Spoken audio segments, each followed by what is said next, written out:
right, it is 6 o'clock, so I'm going to call this meeting to order. Today is Thursday, January 22nd, 2015 at 6 p.m. And this is the Olentangy Local Schools Board of Education regular meeting. It is a business session, so we will be voting and taking action items tonight. So with that, please call the roll, Mr. Kern. Mr. Bartz? Here. Mrs. Fiesel? Here. Mr. King? Here. Mr. White? Here. Mr. O'Brien? Here. Please join me in the Pledge of Allegiance. Flag behind me. I pledge allegiance to the flag of the United States of America and to the republic for which it stands, one nation, under God, indivisible, with liberty and justice for all.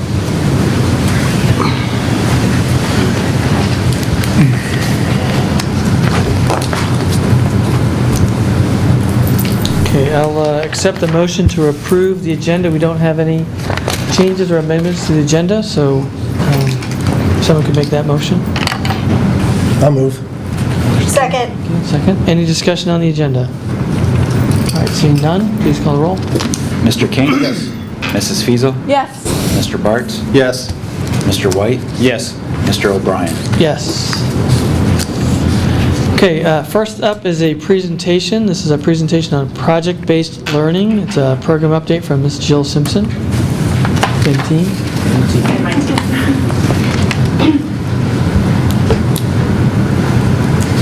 Good evening. I'd first like to thank the members of the board, Dr. Lucas and the Olentangy administration, for inviting my team back to give you an update on our project-based learning initiative. It's one of several next-generation learning environments that are being piloted within the school through the TRECA research and development process. We'd like to start with sort of where we ended last year. TRECA came and made a trailer that tried to capture the essence of what project-based learning is, and it features our wonderful, smart kids. So it's only about a minute and a half, and we'd like to start there.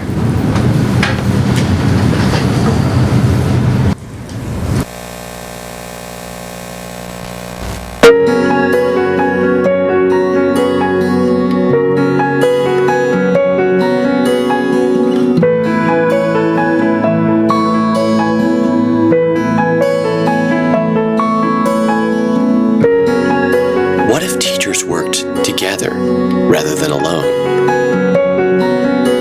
What if a classroom extended beyond the classroom walls? And what if students learned more than just words on a page or numbers, facts, and figures?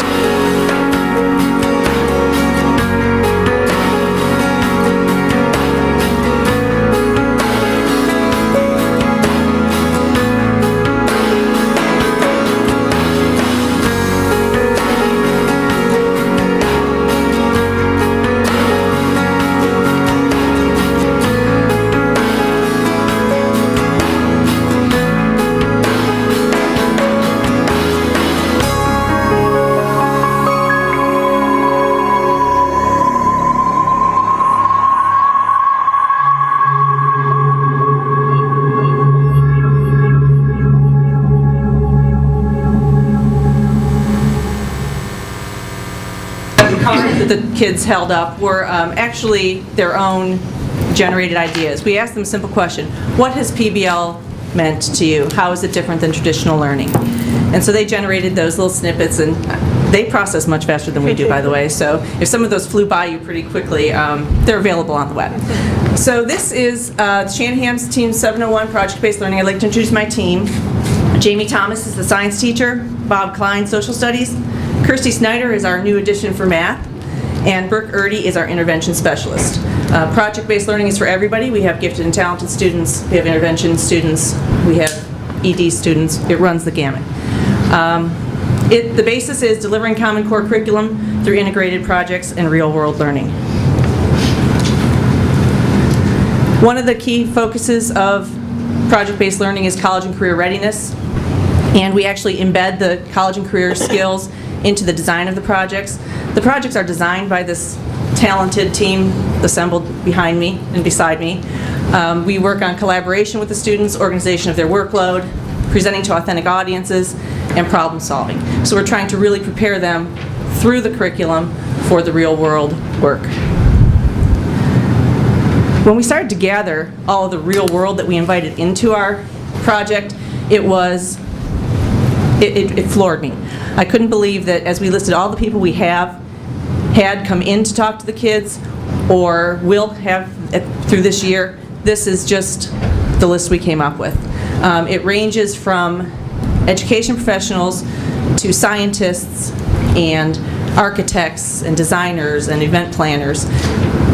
And through these real-world connections, the kids are able to demonstrate what they know in a meaningful way.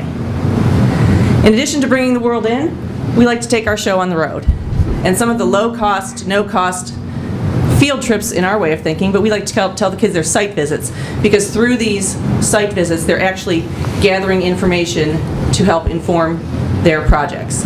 So this lists the City of Delaware, and Mr. Homan is here tonight. He, I think, informed you last week about that. TRECA, one of the components we added this year was through the Power of One, the kids were volunteering, and over 30 locations we had 12 and 13-year-olds making a difference. So that was exciting. I'm going to talk to you a little bit about how our PBL units have evolved after having 1 year under our belt. We are constantly looking at the structure of the process and modeling it, refining it to make a better product for the kids in mind. There's a consistent focus on real-world application. If it's something that the kids wouldn't do in the adult world, it's nothing that we're going to have them do in class. We look at the end of the unit in mind. We look at that end product, and then we rewind and build the unit from that point. We look at who's going to come in and talk to the kids. Are we going out into the real world? What kind of spaces do we need? What's our audience going to look like? How are we going to deliver the information to the kids that they need in order to get to that end product? If it's something that doesn't excite us, we know that it's not going to be very exciting to 108 13-year-olds. And we kind of hit that point in January. We were forcing a unit, and we got to the point where what does the final product look like? And we just looked at each other like, well, we don't like the way this is going. Let's stop and start over again. And we did that in about an hour, I think. We are constantly rethinking, revising, and even going back to square one when we need to.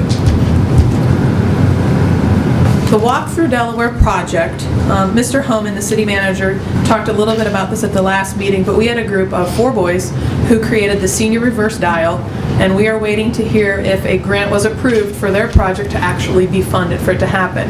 So that project has kind of evolved. It didn't necessarily stop with the presentation of our panel, but theirs is still ongoing, and they're still thinking about how they can advertise on the data bus. The one that I really want to focus on today is the Kid Cave.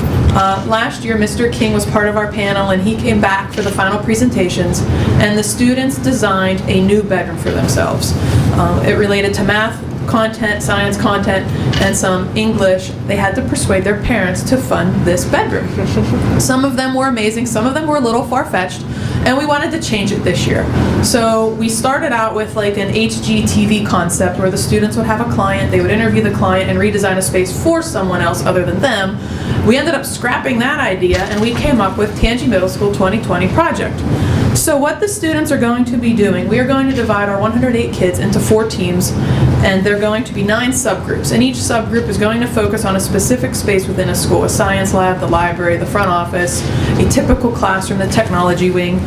We're going to have site visits to TRECA. We are heading to Ohio State to look at their 4-H and Encore Solar House.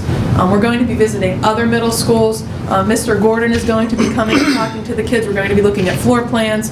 And they're going to constantly be taking notes and observing what does a 21st century school look like.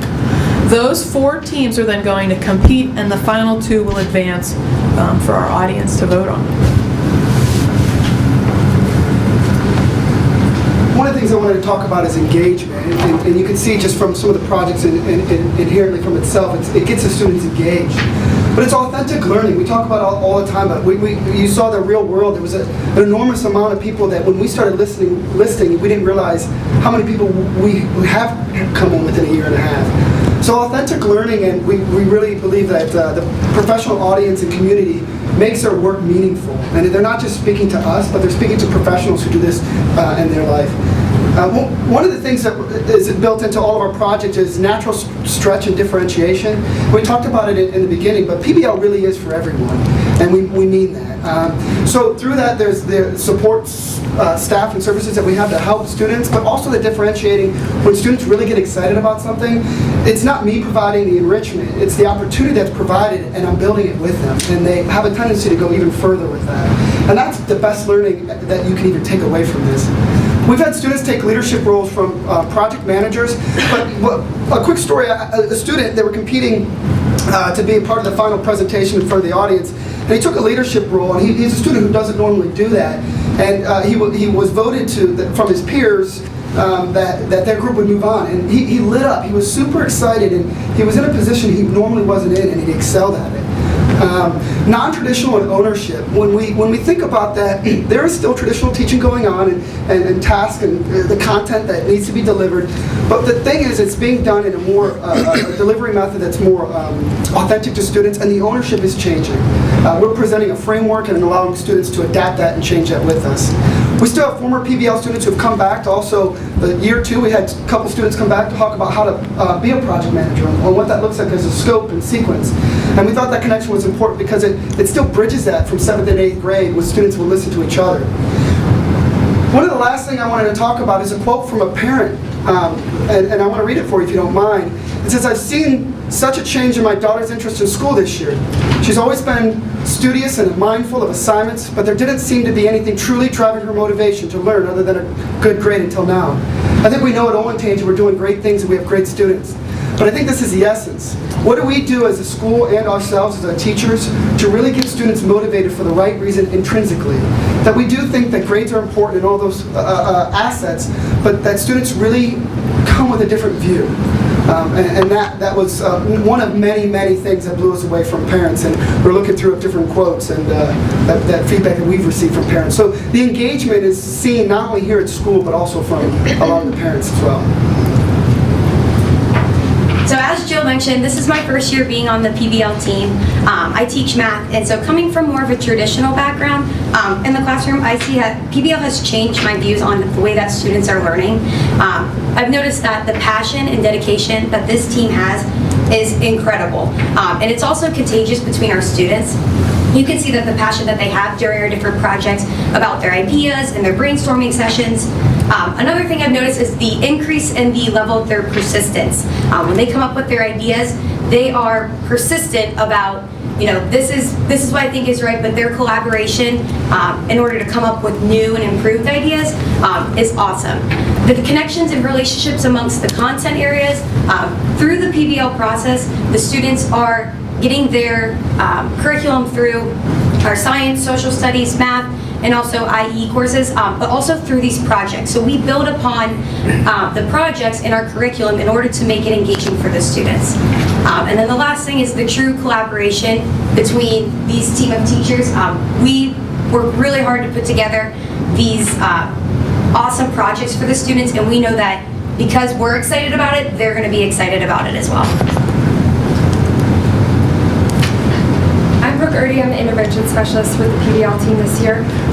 My population of students includes children with autism, children with specific learning disabilities, and ADHD. And the buy-in from them is incredible. They're excited to come to school and to learn and to participate with their classmates in these PBL projects.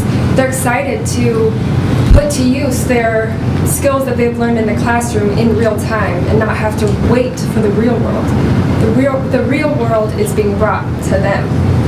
I think that process is so important for deeper learning. My kids have to think outside the box. They have to plan with people that are different from them. And these are things that they are used to because they've always had to be creative in their education. So it lets their talents and strengths and abilities shine in a way that I don't know if they shine as brightly in a traditional setting. This PBL projects allow them to be creative, to communicate, to use skills that aren't typically seen in a traditional setting. And I think that leads to lifelong understanding and lifelong lessons, not just from the time that we teach the skill until the time that we test them. And that's very important. and I would like to turn it back over to the It felt like we were speed talking, because we were warned that it was like 15 minutes max, and we could talk about PBL all day. Ask our building admin. I would like to say that this TRECA R&D process has been the most personally and professionally fulfilling process I've been involved in. This is my 29th or 30th, who's counting, year of teaching, and it was a 2.5-year process of my learning and redefining what teaching means, and having a support person assigned to me from TRECA to make this happen. The support of my building administration, Josh McDaniels, Jessica Fields at the time was the assistant principal, it has to be noted because it was remarkable. And the process that I went through was personally and professionally life-changing. I do want to leave with it's the anecdote that I keep close to my heart and at the tip of my tongue whenever people ask me about PBL. There was a student last year who was a reluctant student, and we don't have an application for PBL. We open the doors and take everybody. And we're always picking their brains, asking for their feedback, giving surveys, and in the midpoint, well, near the beginning, maybe it was October, November, he said, "This is hard. I'm scared this is hard. I don't think I'm going to be good at this," which was good information for us because we could prop him up a little bit. At the end of the year, he said, "My big takeaway is, I can do this. I'm as smart as everybody else." And it just moved me so much, and it gives me a purpose for coming back and doing this hard work every day. To follow through, he's having a great 8th grade year, but I think that this process changed that boy's vision of school. And it's a vision I strongly believe in and hope to see grow. Thank you. Any questions for the team? Mr. King? You want to go first, Julie? No, go ahead. No. Question and a comment. And I think this might have even been asked the last time we had a presentation, but what's the thinking, the prognosis for the future for the program to the other middle schools, et cetera? Well, I can tell you that through TRECA, we have had a virtual parade of visitors from Marion and Big Walnut, etc. We've had one team from Olentangy come through, from Liberty Middle School, and we've had interest expressed from Berkshire. And so that gives me hope that it will continue. But I do need to go back that you can't just give somebody PBL. You can't just pass them an article, say read this, and implement it in your classroom. Without the boot camp I went through, I don't think it would be as successful. Dr. Lucas visited High Tech High. High Tech High, I also visited through TRECA. I think you need to get people out to see it in work. You need to support them. I had sort of an instructional coach assigned to me from TRECA. Made all the difference. Lastly, I mean, these are smart, talented, hardworking people. You can't give people this project. They have to want it, believe in it, and make it work. At the School Board Association annual conference, one of the seminars was about PPL, and I don't know if you're familiar with it, but I can't remember the name of the school district, but Yellow Springs School District, whatever its name, yes, whatever its name is, they really jumped into PBL, and they gave a great presentation. Maybe that's somebody you might want to contact just Absolutely. for information. There's a whole network of people. Tom Vander Ark is a forward thinker along these lines, and I had an opportunity to meet him a few weeks ago. And so much of this is free or no cost, the resources, because it's a network of people who believe in this vision with a passion. And you know, through all of your individual jobs and your work on the school board, that it's the passion that drives programs to success. So I'm grateful for that tip. And then the last comment, I'm sorry. Oh, go ahead. Last comment. There's been great karma or mind reading going on here because, you know, we've had these conversations about a mission for the facilities committee to look at how we're going to deal with continued growth with facilities. Well, Team 701 is going to be looking at a middle school. That's pretty cool timing right there. We might want to make those students members of the facilities committee, I'm thinking. Correct. When they're, yeah. Thank you. Jill, you said that your team is open to everybody, but how is it assigned? I can see you running out of spots. Well, they don't get to pick. I'm not exactly sure. I do believe, like in any situation, when there are counselors' requests, those get into consideration. But I believe, and Josh can yay or nay me on this, that we populate this team more or less the way we populate every 7th grade team, with a certain amount of gifted and talented, a certain amount of IEP students, and gen ed. The difference is, and the one caveat that we have made is, because of the increased level of collaboration, if a student is chronically absent or has a history of severe inability to work with other people, that might be one sort of a sorting tool. But we've had kids labeled all sorts of labels. Among those, things you would not think would be conducive to collaboration. And those kids have been successful. One of the greatest gifts is not only seeing those kids blossom. I asked Chris Tressel, who was our math teacher last year and is now our assistant principal, at the end of the year I said, do you think student X was successful in this project? And student X would be a student that we would question that. And he said, well, yes, but more importantly, the kids around him learned so much from him. Just like in our work, we learn from the gifts, talents, and struggles of our teammates, the kids are doing the same thing. So that was another powerful takeaway. On the intervention with the dyslexia and the learning disorders and ADHD, how is this project different or the same than traditional, like special education, like just flat out testing? And Well, our projects are very collaborative, very creative. The children have spaces where they design, or where they're presenting, or where they're putting together ideas that wouldn't typically be something that they'd be putting together. Now, we have a lot of technology that they have accessible to them in order to utilize the tools on their word processing tools, spell check, things like that, that a lot of our students with dyslexia, dysgraphia, those types of things have trouble with. So they kind of work around, and they've had to work around their disabilities for a long time. So they're very used to that. And the kids around them really pull together. Their groups pull together and do amazing things with them and for them in the group. So it's kind of a give and take, just like our work is a give and take. So that's what I see. I would add to that kids generally group socially. If you've been in a classroom, you say pick a partner, they run to their friend or the person most like them. And that's how they started when we gave them choice. We don't always give them choice, sometimes we group them. At the end, we were milling around, listening to them form groups. And it was probably March last year when I heard conversations like this. Brooke, you are an excellent person with numbers, facts, and figures. Be on my team. Now we need someone who can work a computer. Now we need the guy who plays basketball with me.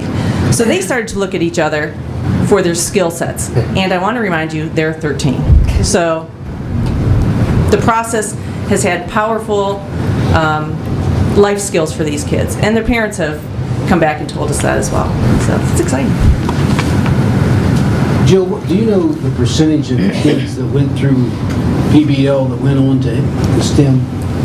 I don't have those figures. Josh, do you know that? I don't know. I think it's about a third. Well, I do want to talk about that a little bit, because while that is a sort of next generation learning environment, it's not the same. Right. And you cannot advertise it. Kids might have thought, oh, this is PBL 2.0. And it's not, because ours is more of a delivery method, a methodology, a learning environment. STEM is more of a focus on math, science, engineering. And so if kids with a strong humanities bend choose STEM, they might be disappointed, and because it's not PBL. On the other hand, they might be so excited that they don't have to have the same sort of a slant. They can now focus on math and engineering and science. So they're different, but they're both innovative. And I would add that though they are different, I think your project-based learning piece is what created the thinking toward the STEM, which is what created the thinking toward the Olentangy Academy, which gets back to your question, Dave, about what does it look like. I know we've shared with the board, when Brian and I go to coffee chats, it's, okay, we know what you're doing in Shanahan, when you want to do that here. We may be at Berkshire, we may be at Liberty Middle, wherever we're having our coffee chats. So I think what it has done has created the conversation, which you already talked about, the fact that a very good conversation for the facilities committee as far as, okay, what's this going to look like in 10 years? Because though it's different, it's not traditional, Right. neither one of them. And I think that's what you're hearing from kids and parents. We don't want traditional. And we'll talk a little bit about that in, I think it's February 18th when Jack talks about the Olentangy Academy. I was at blueprinting yesterday in curriculum, so all of these 7th grade department chairs were together, and Berkshire was represented and Liberty was represented, and there is interest, but I think what they're struggling with is getting people with like minds together. Exactly. So that essentially have to blow apart the teams and start from scratch. And I think some of them, that's starting to happen already, and now it's just convincing other people, like, hey, we're on a team now, do you want to try this? So I think the seed is planted, now it just needs nurtured. I think the conversation I've had also over the summers with some administration is how does schedules help with that? And when we look at our schedules and we've had conversations, we have a 2-hour block in the morning, unified arts and lunch, and a 2-hour block in the afternoon. And when we think about saying this is non-traditional, that doesn't mean that good part of tradition isn't thrown out. I mean, it is still part of our teaching where we don't force things. If there's something that my subject is aligned to, I don't just stop. So there's times where we have 30-minute cores to continue with the essence of what we're doing with our content, and then use the afternoon for our workshop time. So the biggest thing is looking at flexibility. You know, how can administrators support that? Our space upstairs, you guys are more than welcome to come up. Even though it's an old building, it is a great space that allows collaboration where we're kind of tucked away. And those are some of those forward-thinking conversations of looking for a group of teachers who want to do something that connects. And even if it's not PBL, and we talk about STEM, I think more than anything is diversifying. Right. You know, because I think that's what we look at is our students won't be just PBL or STEM. And looking for the opportunities, whatever it is, engagement, it's there. And finding staff like this and that get together, do amazing things, and continue that with staff who want to do that, and also what other things that might be out there. There are 4 successful TRECA R&D projects from Olentangy. They've only deemed 6 total successful out of all of the TRECA consortium schools. So when you think about that, there's a lot of talent right here. And there's that program, as I said before, really drove this vision. And I think Lindsay would say the same in elementary, and the Johnny Cake teachers, and Marty at the high school. We have at every level, primary, secondary, every level, we have a successful research and development project through TRECA. So the bright minds and hard workers are already here. We just need to tap that and spread it. I think, though, that we need to take it out of research and development and put it, I don't want to say mainstream it, but, you know, make sure that it gets around to the other schools. Great. Anything else? Thank you very much. Thank you. Thank you, appreciate the update. Thank you.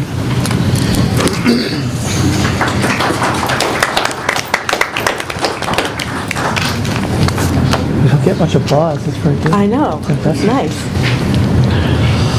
Next item is the board president's report, really 2 items, both related. So one, I want to talk about committee assignments. I know at our last board meeting, we went through the committee assignments, and Mr. White unfortunately was not able to attend, so I want to make sure he has every opportunity to participate on whatever committee he chooses. So I'd ask Mr. White, are you interested in participating in any of the committees, in the committee assignments? I'll let you know as soon as I have an answer. I'm sorry? I said I'll let you know as soon as I have an answer. Thank you for asking. So, Business Advisory Committee, do you want to work with the Business Advisory Committee? Well, I just said as soon as I know, I'll let you know. Okay. So, We've all in the interim, been assigned. so should we hold spots for you, or just as Well, I'll soon let as you you know as soon as I'm able to. Okay. And so when may that be? Well, as soon as I'm able to, I'll let you know. 30 days, 60 days? I don't know. Our committees have started. Right. I'd hate to. Well, I'll let hold you know it. as soon as I'm able to. So that's my answer. That's my answer, though. That's so you your can keep answer? asking, but that's my answer. Well, I'm trying to define your answer a little more specifically because it's somewhat open-ended. Yeah, So you're right. should we assume I'll that let you know. your participation is a no unless we hear otherwise? I'll let you know. That's helpful. You need maybe the speakers, we can turn them up, I can give you the answer again. I'd just like an answer. I just gave you one. Okay. So like last year, we'll just assume you're not going to participate. Okay. And with that, I thought it'd be helpful to have two committee updates. I know Dave and Roger have spent some time with the facilities committee, and you talked about it last meeting. Maybe a brief update on the meeting you had and maybe where that's going. Sure. Like you said, Roger and I met with the Facilities Committee Chair, Ralph Hall, on Saturday morning, past Saturday. Had a great conversation about the goals, the mission that we're looking for the Facilities Committee to explore, which is all about, from a facilities point of view, that's their committee, is how we continue to manage the growth of our district. I can give we did put together a draft, and this is what will be presented to them, and I'll just highlight from this if you want me to do that. That'd be great. It'll only take a second. Yeah, It won't take very long. I'm not going to read the whole thing. But this is our draft. It'll be the request to the Facilities Committee. I'll read the opening paragraph and then just give some quick comments. Growth of student population continues to be a challenge, although positive in regard to an acknowledgement of the excellence of Olentangy local schools. The district continues to be a destination and high achievement educational school district. A variety of factors continue to be influencers in our mission. And I'll read the main bullets. There's a lot of subtext here, but I won't go through that now. Academic and vocational achievement, continuous improvement plan benchmarks, of course our CIP, our overall guiding strategic document. Activities, social and cultural, the educational experience. Sustainable and efficient costs of education. Security, technology, building utilization, physical facility needs, time planning horizon, and community support. And I'll read the benchmarks here for criteria for the committee, and these are something that we would hope and we would discuss at our work session on the February 18th. So we left these as blanks intentionally for that purpose so that we could discuss them. They are important to give to the Facilities Committee, and that is to determine what is the planning timeline. What is the focus on? Is it primarily middle, high, elementary? What's the student population, number of students that we should assume to a year of 20-something? And remembering that we have those two reports that came before the board, and it does give that data. But we didn't want to put that in writing at this point in time.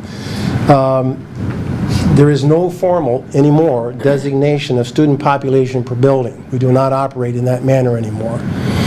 Building budgets are not predetermined. We're not going to tell the committee that we got $100 to work with. And then, of course, a schedule. We all agreed that, as Roger pointed out, we're not in a panic mode here. You know, we have time to do this correctly and to really let it incubate and let us have our conversations, and so we thought we would mutually determine the schedule as they get into it. And of course, in conclusion, it's an ideal opportunity to work with all of the district's committees, the departments, consultants, et cetera, so that it's a very inclusive and comprehensive process. Do you want to add anything, Roger? I'd just say, you know, it's really not again, it's not a handcuffed position, so it's really for that committee to come back with a worst case to best case or best case to worst case, so that this board can really work in the strategic planning of what this district will do moving forward. And we've asked them to take a little bit of some poetic license and as they put this together, you know, do some ranking and prioritizing on everything from cost to viability to sustainability. And so once we get that back, it's going to be a terrific document for us to use to go along with the other planning tools we already have. I've got a question about the committees. You were speaking about that. How did all these members, major contributors to all your campaigns, end up on this school advocacy committee? I mean, one of them giving you guys thousands of dollars. How did that happen? I mean, what was the process with that, with your committee, with all these contributors? I mean, that wasn't political, right? It was a political committee. So I'd answer it in two answers. One is those individuals were chosen based upon an application process like every other committee. They expressed an interest. We screened those applications, and the decisions were made based upon the best interest of those committees. Whether or not they've contributed to any, all, or none is a non-issue in terms of the application It process. absolutely is an issue. There are multiple people on here. So I'm giving you Could guys you be more thousands. specific? Yeah, Holly Hansen, Kristen Fanker, that lady gave thousands of dollars to all, even to Thousands? Can you demonstrate that? I mean, Johnson, where's the evidence McDowell, of that? Watson. I mean, just an ethical question. All of the people on the committees They're want volunteers. to provide their time and talents to the school district, something that you haven't done in the past. And so I applaud them for volunteering their time, because some of these committees, especially the finance committee, they're looking at, our pocketbook. The facilities committee, they spend countless hours in their subcommittee just helping make sure these buildings are run and built efficiently. And then the school advisory committee is going to go out there and not only educate themselves, but educate our community on what needs to be done at the State House. And I applaud them for at least wanting to support the district and volunteer their time. A lot of these people don't even have kids in the school anymore, or never did. I know we have several members on our finance committee that have never had kids in the school district, but believe in this school district and want to make sure that it's operating efficiently. And I applaud them for doing so. And what advantage would that give, Yeah. Mr. White? It's somewhat irresponsible to be hurling accusations without any facts to support it. And you've never even been to one of the meetings. It's How a would you know? political committee. It's a political mouthpiece, is what it is. It's an advocacy committee. They're advocating on behalf of the district. Why don't you It's just let exactly the what we set parents up and to do. taxpayers support what they want? You have to have a committee. I'm just pointing out similarities. I think what you're demonstrating is your lack of understanding of what that committee does, your lack of understanding how the committees support the board. Well, everyone That's has their really own what you're opinion. doing. Indeed. Any other questions, Mr. White? Not at this time. Thank you very Excellent. much. I look forward to some more. Julie, you want to spend a minute on advocacy? I know Yeah. we've got some work coming up. with The that. advocacy committee meets Monday in preparation for the busy political season that we have coming up. The General Assembly Because has... this is a political body, is that right? Oh, yes. I'm just confirming. Yeah, because we're elected officials. Nice. On Monday, we're going to be going over the current five-year forecast and what the five-year forecast would look like if we received fair funding. We're going to be talking about some of the actions that have already been taken, the groundwork that has been laid, and then we're going to be talking about what the committee expectations are, letter writing, talking to our elected officials, possibly going to the State House and testifying, because it doesn't matter if Dr. Lucas goes down there time and time again to testify in front of the House and Senate committees. What matters is the voters go down, and that's why these people have signed up for this That's what we have committee. heard from Representative Brenner and Senator Jordan. is Yes. We let need us to hear hear from the your voters. residents, from your folks, yes. And, I know on the Finance Committee, you have to have, a financial background. On the Facilities Committee, they like to have people who have background in the facilities. This committee is open to anyone who wants to be involved and learn more about the advocacy efforts of the school district. Excellent, thank you. Dr. Lucas, you're up with the superintendent's report, agenda item 7.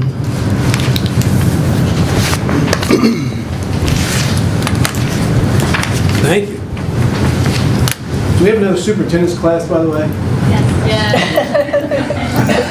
But it wasn't a requirement. It wasn't a requirement? That class ended early and we've made a conscientious effort. That is Thank you fantastic. for acknowledging our vote. Yes, thanks for being here. All right, we have a lot of good things taking place. We have, obviously, this is Board Recognition Month also, which I'll address here at the end of this presentation. Some good things, NBC4, Ohio National Guard recognizes Olentangy High School football team. Braves were named the Team of the Year. Mark Solis was named the Coach of the Year. That's, kind of the final topping on the cake, as they say, of a great season, and we're very proud of those individual players, coaches, and all the supporters of that team. Other good things, we had Ohio State athletes visit Glen Oak Elementary, members of the Second and Seven Foundation, which is a non-profit founded by the former OSU football players that promotes literacy. And the athletes provide books, read to students, and obviously I'm sure they're looking for their next visit since Ohio State just won the national championship. That would be an even better visit, as we all know. I might add, by the way, while we're talking about athletics, Liberty girls basketball, undefeated, just having a great season, and hats off to them and their coaches and their players. And obviously we have all others in the winter season doing the same thing. And we are very appreciative of the efforts of all those individuals. Some other good things, the STEM program, which we've talked about. Mr. Fetty, Chelsea Eisman, who is the principal at the Olentangy Academy now, will be here in February. So again, I'm just going to give you kind of a preview. We do expect between 100 and 150 freshmen to participate in that program this fall. We hope. And of course, that's the STEM program that Jill was talking about a little bit. And we do know and understand, I think we talked about this at the last board meeting, not all of our kids are going to go into project-based learning. Not all of our kids are going to go into STEM. They're still very much in the traditional side, but I think Mr. Klein said it very well. Diversify your educational options, a lot of flexibility, because our kids have grown up in an atmosphere of choice, and they don't see that different at all. Whereas we went to school where the bells rang at 8 and 3:30, and you moved every 40 to 45 minutes, and this is what you took, and you will conform, and if you don't like it, tough. And that's not the way education is today. So we're very much looking forward to this report, because I am a very much a believer that Jill and the individuals at Johnny Cake that have been in, and the individual at Liberty, and all those individuals that were part of that TRECA R&D kind of paved the way for this flexibility in education. Also, what we have heard, as I'm sure you have at the board level, what are you going to do next year? And I think Mr. King brought that up. That's the question. What are you going to do next year? How are you going to replicate this across the district? So we'll continue to go down that road, and I'm very much looking forward to that conversation that Mr. Fetty and Ms. Eisman present at the next board meeting. We also have Paul Fallon here. I'm not going to say much about that because he's up next. We also have our fine arts overview. You see those individuals in the crowd, and again, I'm not going to take away their thunder. We are very appreciative of them spending their time with us and giving us an up-to-date report that can give you an idea or a basis to make your decisions in regard to the school district. We have retirements. This is 2015, as they say, the year that STRS changes, and I think you're going to see more and more of these coming through. Those are our retirees. Just a few things. Donna started here, for example, in 1990. Deborah started here in 1987. David started here in 1985, and of course you've had Pam Riley presenting to you from a food service standpoint. She started here in 1997. So we're losing, approximately 80 years of experience there or more, and we're very appreciative of all the work that those individuals have done. I always say retirement, when we lose great people, it's a bittersweet moment. You hate to see them go, but you feel very good for them, and you want them to have a great retirement, but you're also very appreciative of all the things that they've brought to this school district. So we wish those individuals well in their retirement. We're also establishing a UNICEF club at Liberty High School. A few upcoming dates. We have a PPT Forum Parent Programs team. That will be Wednesday, February 4th at 7 o'clock. Developing your child's self-esteem. Everyone is invited, of course.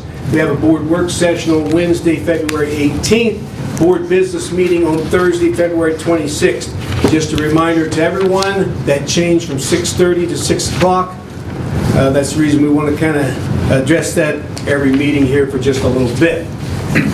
Board recognition. I want to read one thing from Governor Kasich.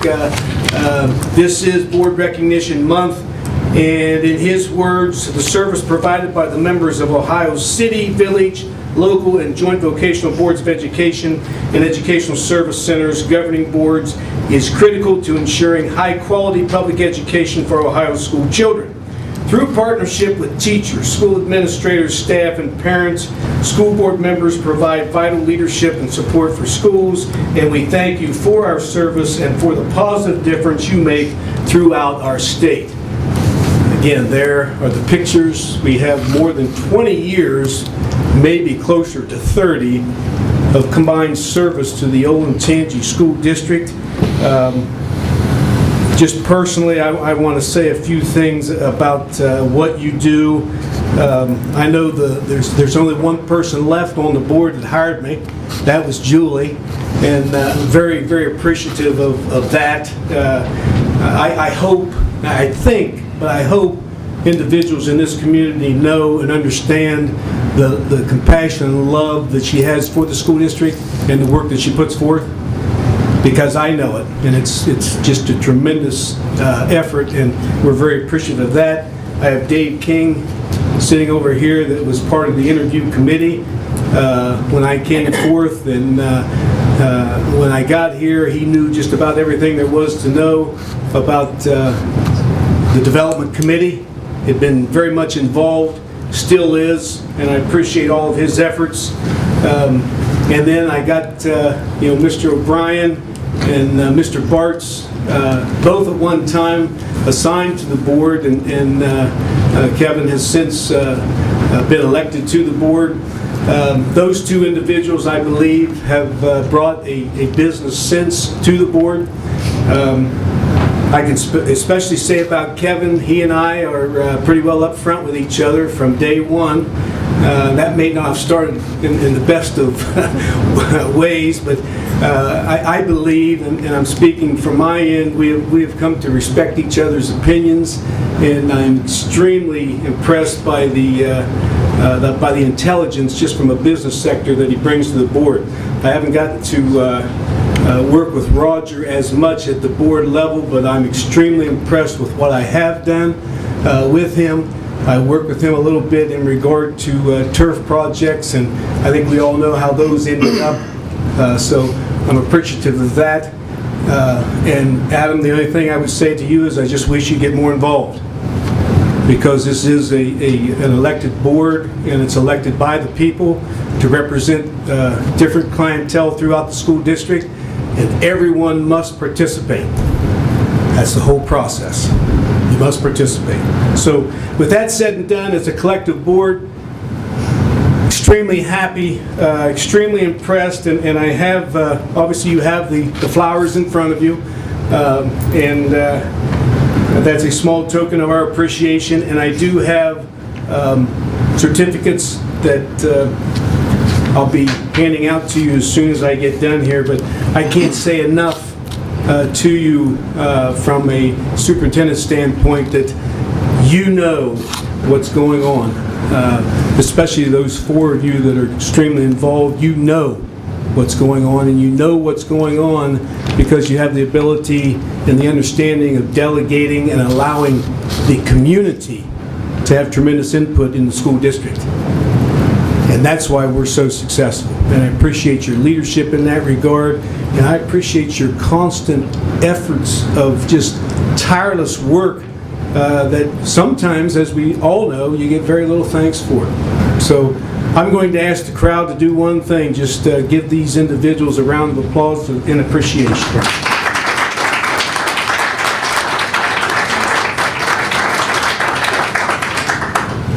That concludes my report. I will entertain any questions that the board may have at this time. If not, I'm going to give you your certificates. Any questions for Dr. Lucas? No?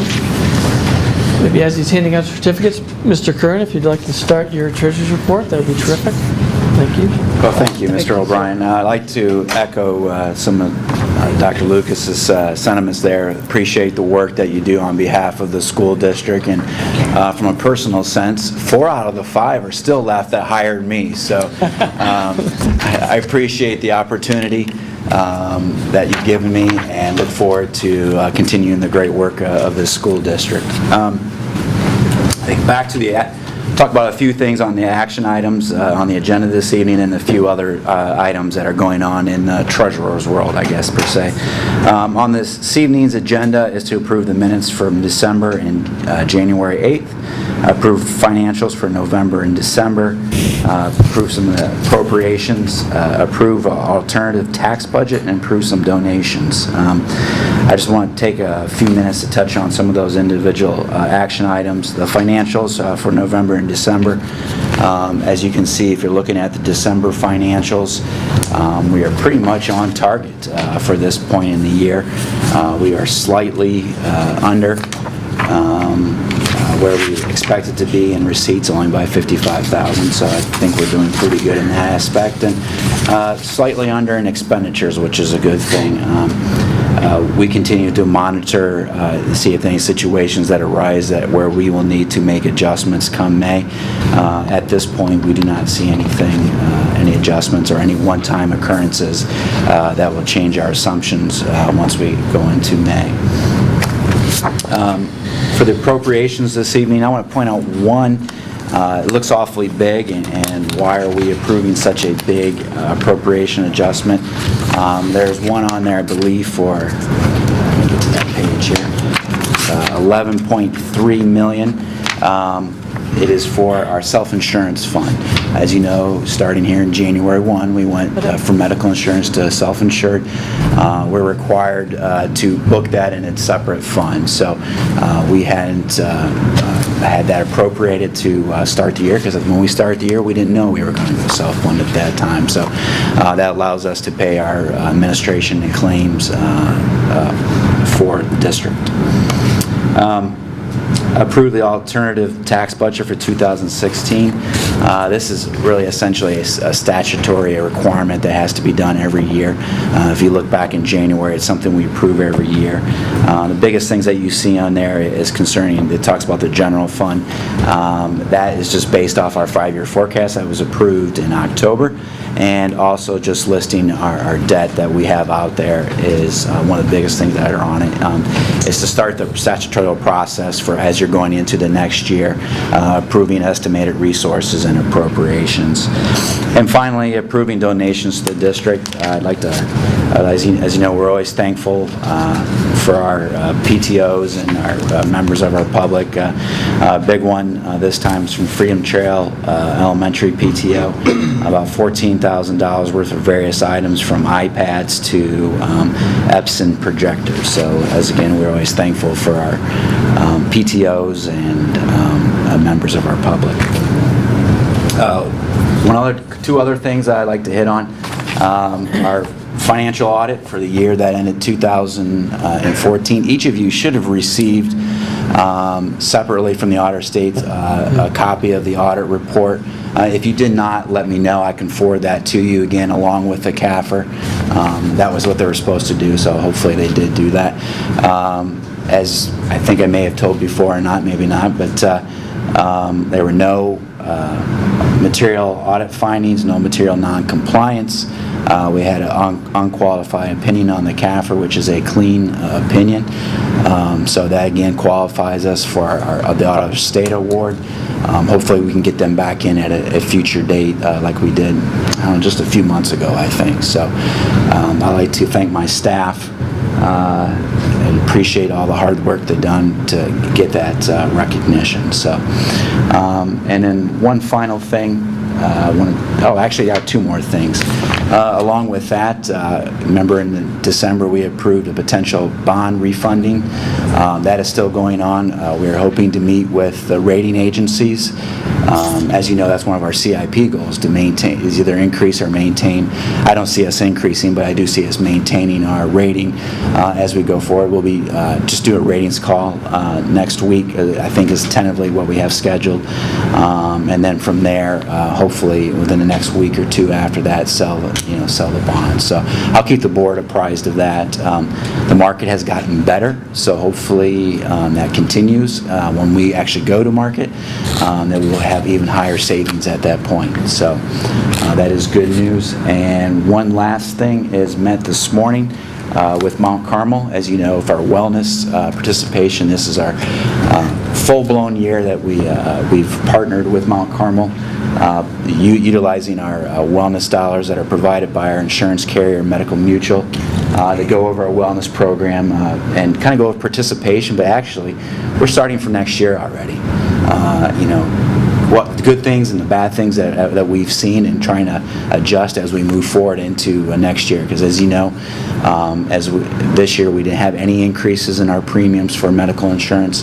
A lot of that had to do with going self-funded and saving on those fees, but it was also due to positive claims experience. So we'd like to continue that. Wellness is one thing that if our employees are engaged in, hopefully we'll control those claims. One stat that I want to bring out as far as our biometric screenings, we had over 1,100 employees participate, which is over half our staff participate, and the results are, like, I don't want to get into specifics, but they mirror the national averages of, particular situations, maybe medical conditions and stuff. But the comment they did say, our staff is a little more healthier in some areas than the national averages. So that's a good sign. We'd like to continue those activities. Of course, it helps that we incentivize to utilizing those dollars to get our people to participate. But I'll forward some of the participation numbers on on-site fitness classes, our wellness events, our health coaching to you guys to have an idea of what this. But I also, if the board doesn't mind, like to bring them in at some point, probably closer to the end of the school year, maybe April or May, to have Mount Carmel give an update on how the year went, and then also what we're planning to go for the next year, if the board doesn't mind. So that's all I have for this evening. Any questions? Any questions or comments for Mr. Curry? No? All right, thank you. Very good. Public participation session number 1 for general comments. Do we have any participation? We do not have any. We do not. We'll move right into discussion items. The first discussion item is the 2014 Community Satisfaction Survey. Mr. Paul Fallon from Fallon Research. Hi. Welcome back. Thank you for having me. Dim the lights, make it a little easier to see. I'm going to approach the screen if you don't mind, so I can do some wild gesticulating, which seems to work better when I'm presenting all this data. I'm glad to see you're feeling better. Feeling better. I'm not sure I'm looking so good. I didn't want to go there. Seems to be a question of debate in my household. In any event, thank you. For those of you who have not met me before, and I think everyone's familiar with my work, but my name's Paul Fallon. I'm a public opinion researcher. I work throughout the country, although I live here in Ohio, and have a number of school districts that are clients of mine, and this is one that I've been working with now for about A long time. Yeah. As long as I know. Yeah, probably. Almost 10 years. Yeah, might be. Yeah. In any event, I'm going to be presenting some survey results tonight because we have the luxury of having done some survey work in the past, which included repeating some questions. I'm going to be able to make some references to past survey results for comparative purposes.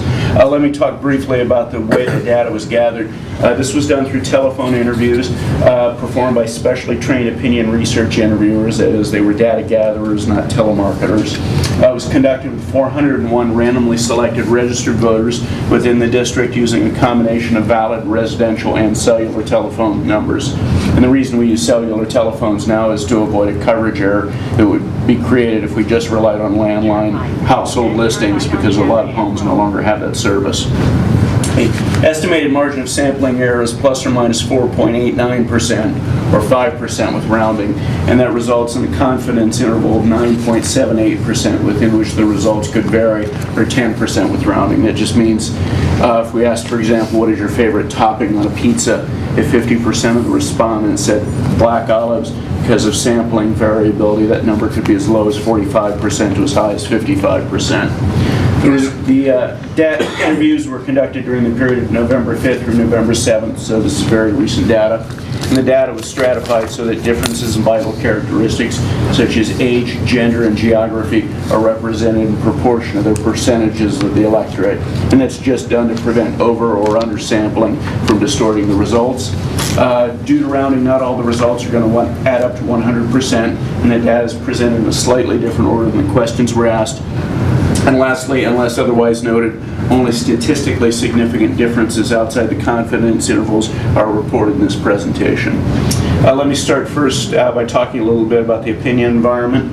One of the first questions that we typically start surveys with is a right direction, wrong track figure, and we asked it about the school district, and as you can see, at the time the survey was taken, 77% of respondents said the district was moving the right direction, 8% say it had gotten off onto the wrong track, 2% volunteered mixed opinions, and 13% were unsure. Now, just for reference, I ask this question a lot in a lot of surveys for a couple reasons. One is it acclimates respondents to the survey-taking process and builds their confidence in their ability to participate, but it's also a social barometer to get some sense of how restless or conversely how content people are. And as you can see with the right direction figure of 77%, people are pretty content. Ideally, for any governmental institution, you want a right direction figure of about 60% and a wrong track figure of no higher than 20%, but here the numbers are much better. Among parents, 94% said the district's moving in the right direction compared to 63% for non-parents. And a bit of nomenclature when I refer to non-parents, I'm talking about people who at the time of the survey did not have a child enrolled in a district school. So they could be parents with younger children or parents of children enrolled in other schools. Also, among respondents 60 and older, the right direction figure was 55%, and that's largely because there was a higher percentage of respondents who were unsure. But still, that's well above the 50% threshold.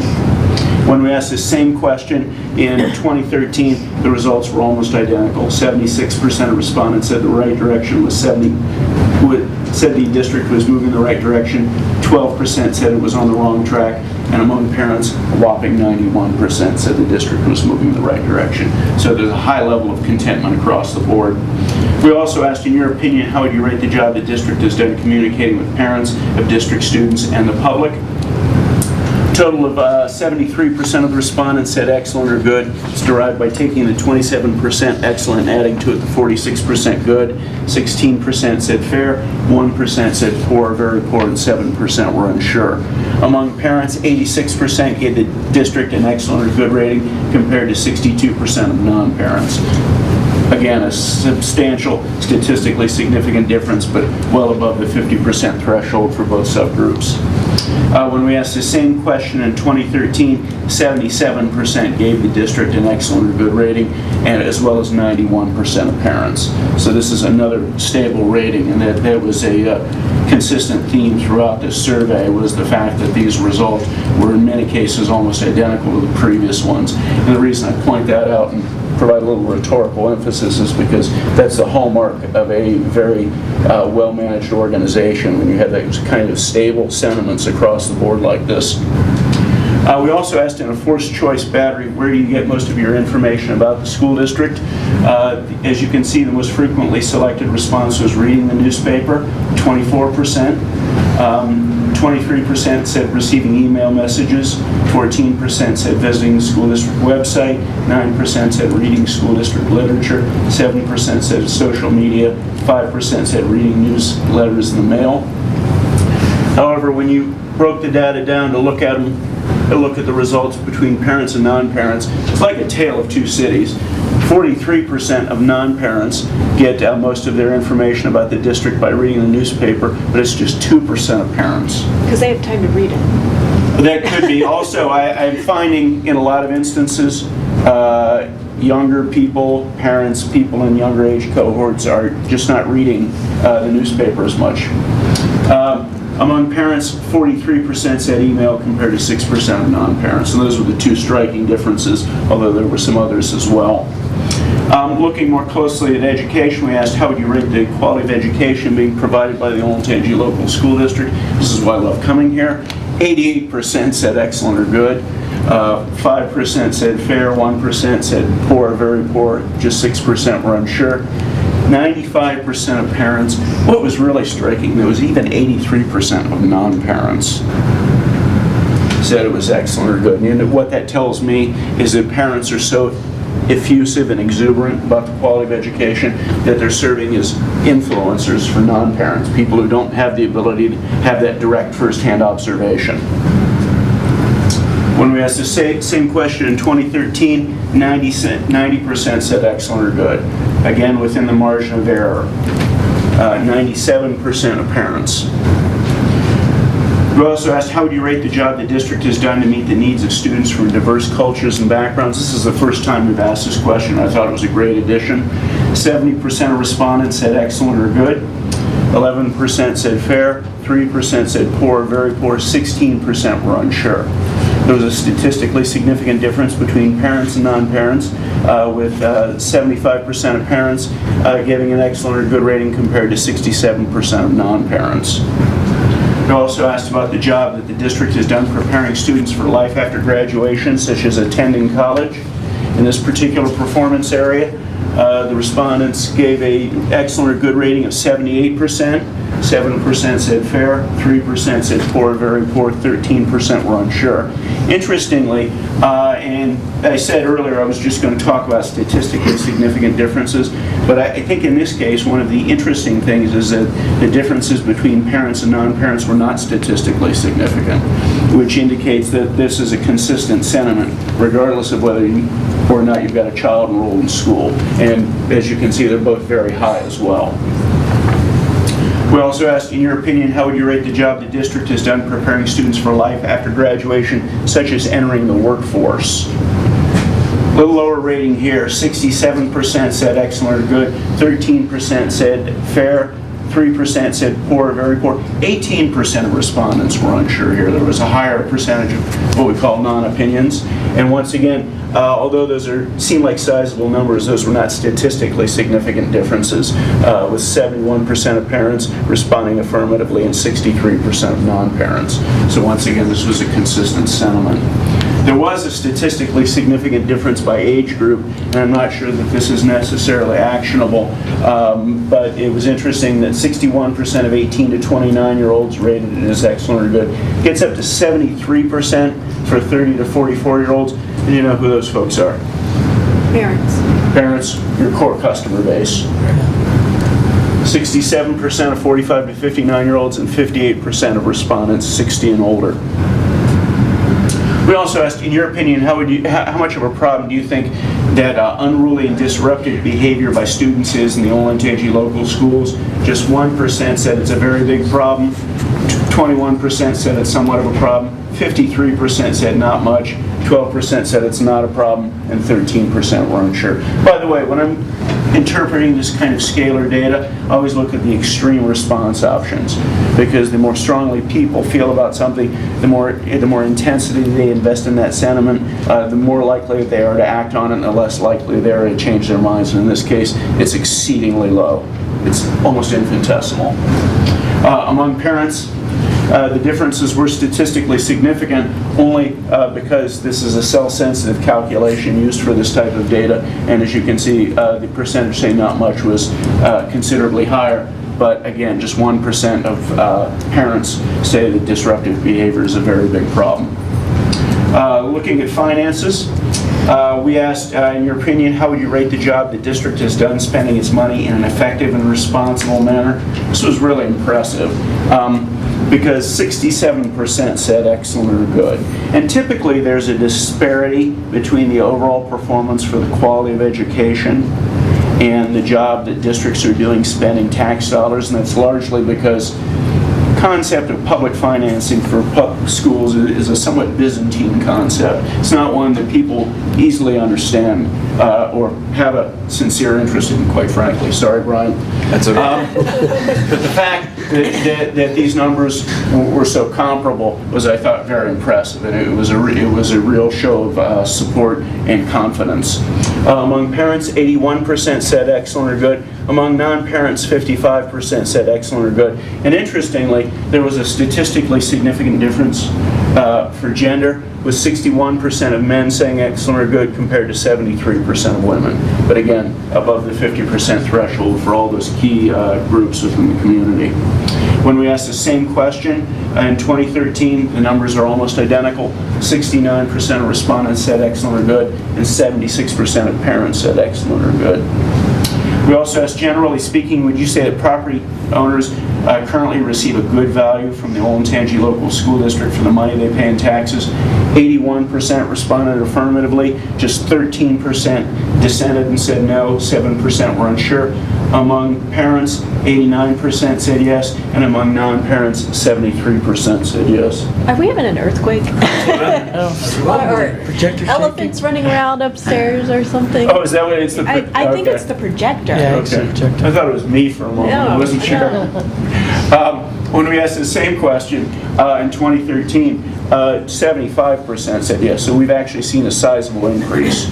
6%, 18% said no, 7% were unsure, and 84% of parents said they were getting a good value. By the way, I've started to ask this question in a lot of school districts around the state because there's more interest in it, the return on investment, if you will. And these are high numbers. So that's another vote of confidence in my opinion.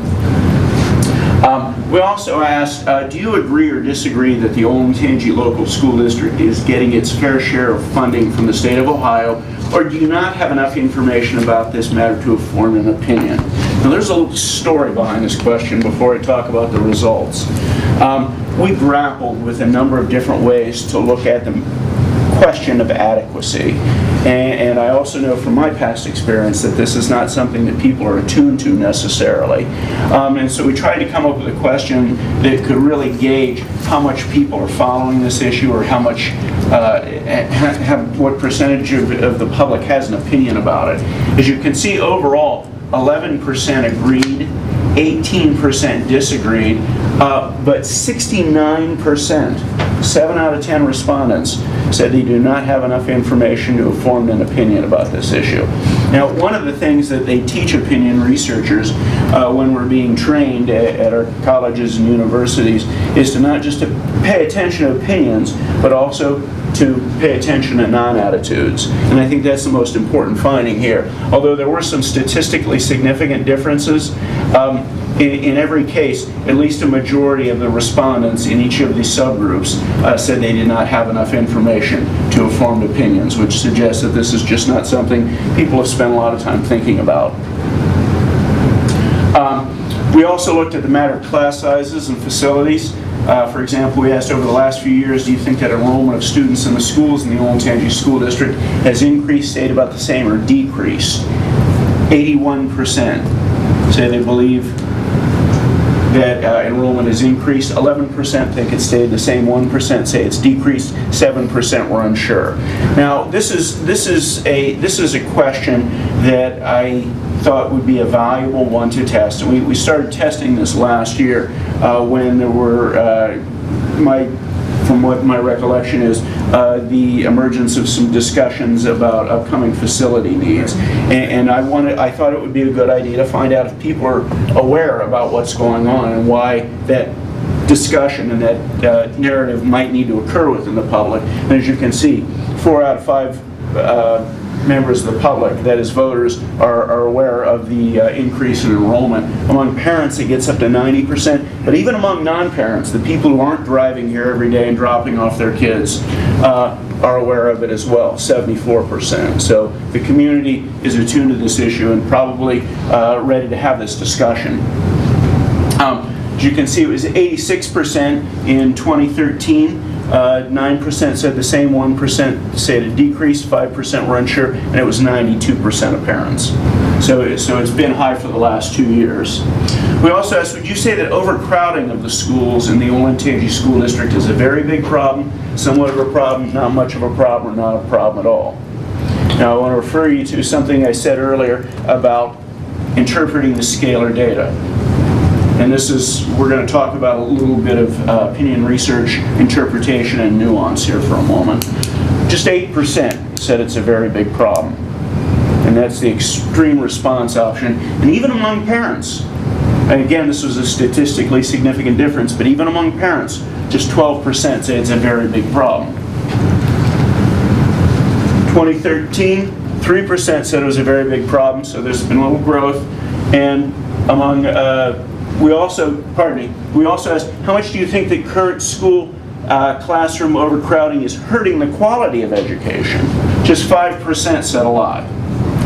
So you get very small percentages of parents and members of the public saying it's a problem and it's starting to have a detrimental effect on education. However, oops, I skipped one. By the way, among parents, 3% said it's hurting education a lot. I stole my own thunder. However, when we started to juxtapose the upcoming dilemma that might be placed in front of the public for consideration, we asked, generally speaking, at this time, do you think it's more important to prevent any increases in taxes, even if class sizes may get larger, or prevent increases in class sizes, even though taxes may have to be raised to do so? Then we got a different set of responses. 40% overall say it's more important to prevent a tax increase. 51% say it's more important to prevent a class size increase. And that's a majority, a narrow one albeit, but certainly a majority. So what we're finding out here is that people don't think it's a crisis yet, but they don't want the class sizes to get any bigger. So it's going to be important here to recognize these subtle differences here, because this may seem like incongruent data, but what they're saying is it's not a problem, but put one more student in that classroom and it will be. Statistically significant differences. This is a statistician's dream. Among parents, 29% say it's more important to prevent a tax increase. 64% say it's more important to prevent a class size increase. Interestingly, among non-parents, 49% said it was more important to prevent a tax increase, which is a plurality, bordering on a near majority, but even 41% of non-parents say it's more important to prevent a class size increase. And there was a statistically significant difference between men and women once again.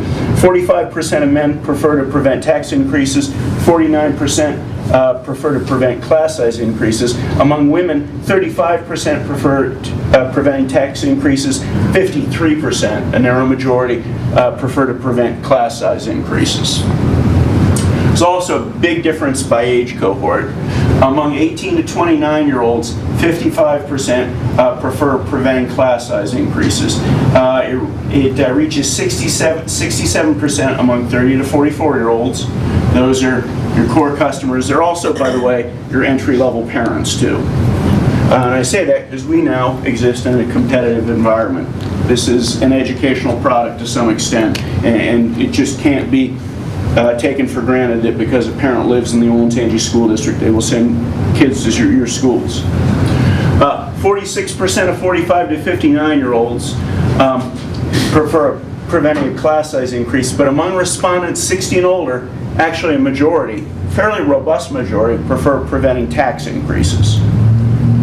So there's something of a difference there by age, a pretty dramatic one too.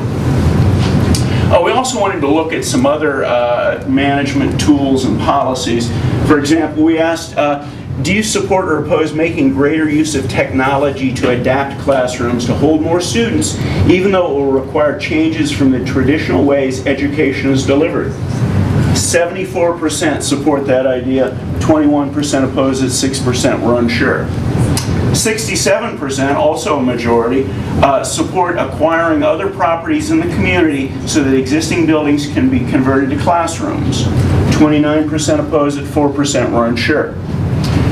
Looking at building a new high school, actually 50%, a narrow majority, opposed the idea. Only 39% supported, 11% were unsure. Using trailers for classrooms was wildly unpopular. 63% oppose it, 34% favor it, 4% were unsure. This was among all respondents. Then looking at parents, the proportions are somewhat similar. 70% prefer using technology to adapt classrooms to hold more students. 79% support acquiring other properties in the community so that buildings can be converted. 48% support building another high school, 42% oppose it and 10% were unsure. It's a fairly polarizing topic among parents. Using trailers for classrooms. This was not a statistically significant difference. So once again, the sentiment is consistent regardless of whether you're a parent or a non-parent. And I probably not being hyperbolic when I say parents are equally disdainful of the idea. 66% oppose it, 31% support it, 3% were unsure. What's your perception of why the other properties is so much more appealing than a new high school? I can guess. My spec, if you cornered me and asked me why, I would speculate that it's probably because there's an assumption that that's a cheaper way to meet the same needs. Which is what we've seen, right? The graphics way is a much cheaper way than That's building new speculation on my part. We also asked, do you agree or disagree that using for trailers for school classrooms would hurt the image and reputation of the community? 61% said agreed, 37% disagreed, 2% were unsure, 67% of parents agreed, even 56% of non-parents agreed. So not only do they not like the idea, but I think to some extent they think there's a price to be paid in terms of stature for the community, a loss of stature, I should say. Is there anything with the use of the word trailers versus modular classrooms? Yeah. I mean, if you soften the wording, you think that it would I change? see you've been reading some of my work online. Yeah, when you talk about it in different terms, there's usually a difference of about 8 to 10% when you call them modulars. We also wanted to look at a couple of other class management options. For example, we asked in what's known as split sample testing, where we assigned half the respondents to one version and the other half to another. Two different ideas. One was, do you support or oppose staggering class schedules so that earlier school starting times and later ending times will create more hours for classroom usage? 59% support the idea, 39% oppose it, 2% were unsure. And this is overall. In a different version of the question, we asked, do you support or oppose changing class schedules so that younger students start the school day earlier and older students start the day later in order to allow them to sleep later into the morning? 48% supported that idea, 43% opposed it, and 9% were unsure. That was also a fairly polarizing idea as well. When we broke the data down, in both instances, the results were not statistically significant. So again, these were consistent sentiments, but 54% opposed or favor the idea of staggering class schedules to create more hours for classroom usage, and 47% support the idea of changing class schedules to allow older students to sleep later into the morning. Do you see other districts or surveys asking similar questions about start time? As it relates to classroom usage, I've actually, for the purposes of managing schedules and making most of the very precious facilities and space they have available. This is the first time I've tested this concept, though. It's an interesting question. I was reading about you online too, a supposed email from you to the ex-superintendent of New Albany. And I can't confirm this, but it was online. You recommended them to include, supposedly, privately funded questions on their survey to avoid the Sunshine Law. Are there questions on here, if that's true, on our survey that were privately funded that weren't included? No, everything was paid for publicly and has been submitted electronically to Dr. Lucas. As has been our practice for the last 10 years. Any other questions? Yeah, I got a couple questions. Getting back to the question about other buildings and then the fourth high school business, I also wonder, would there be some assumption by people who approved or had more of approval of other buildings because they think that those buildings then could be easily converted back to the private sector? That's an interesting question. I hadn't considered that, but that's certainly possible. You know, like the Academy building, if our population went down not suggesting that it will, but if it went down, that's a building that, with its location all, It's an office building. would have that, right, could be converted back to office. The concept of scalability is one I really hadn't thought of, but you may be right. That would be a great question to test in a focus group or other type of qualitative research format. Well, then that'll segue to my final question, and I was just wondering, are there any questions in here that you thought ought to be dived into in more detail as a follow-up, in your opinion? That's a good question. I tell you, if you asked me off the top of my head, I would probably say that the biggest thing that I think probably is the most intriguing to me is those questions which probably did not result in clear consensus. A good one being the notion of building another high school. Sure. I thought there would be a clear-cut sentiment about it. So I think topics like that probably would warrant more exploration, especially as you're thinking about various class management options. I don't know how much technology can allow you to fully utilize your space available, but I'm sure in a very popular community like this where people are still moving in, that at some point you're going to have to start looking at things just besides using technology and staggering schedules. Well, just to sort of, go ahead. Oh, I was just going to say, anecdotally, Dave, those of us who have been through the high school splits are like, we are not doing that again. But in my younger parents who I talk to, who have no idea, they don't want their student to be in a crowded high school. So they're like, I think we should look at building a new high school. But they haven't been through, the process of Yeah, so if that you double-clicked on that question. and to break it down by age. You get different answers. Yeah. Absolutely. And we are going to share your document with the Facilities Committee, because obviously some of this would be very germane to their discussion. So, and perhaps they would come forward and say, hey, could we look at this question some more? Right. In more depth. If need be, I'd be glad to do a webinar. I don't know what my schedule will be in terms of availability, but if you like, I can weigh in electronically and do the same presentation for you from a remote location. And I think we've also committed to spend some more time on the start time issue. Yes. Right. Okay. Yes. Yeah, because there wasn't really, on the start time, to me, there's no winner. No, it's not clear. It's not clear. It's not clear when spending more time on it. And you don't really define, okay, what's earlier? Right. What's later, Yeah, we're going to dig deeper into that one. Good. Okay. And having worked with other school systems in other states that have had to utilize this for a variety of different reasons, I know too that one of the things that very quickly becomes a point of contention is when you've got kids who are driving to school and they're on different start times. It can really become problematic for some families as well, and it's one of those unanticipated consequences that can very quickly transform views of what seems like a pretty good idea, and certainly is an austerity concept that's at least worth exploring. Anything else? Thank you very much. Other questions, me? Well, with that, then, thank you for having me. Thank you very much. Good job. Great work. Appreciate it. Yes, my pleasure.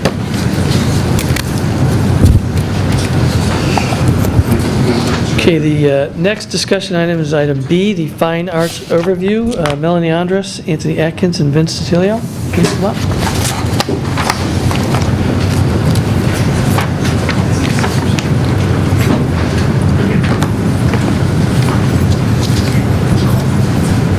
So thank you for letting us present and give you a little bit of information about our commitment to the fine arts within the district.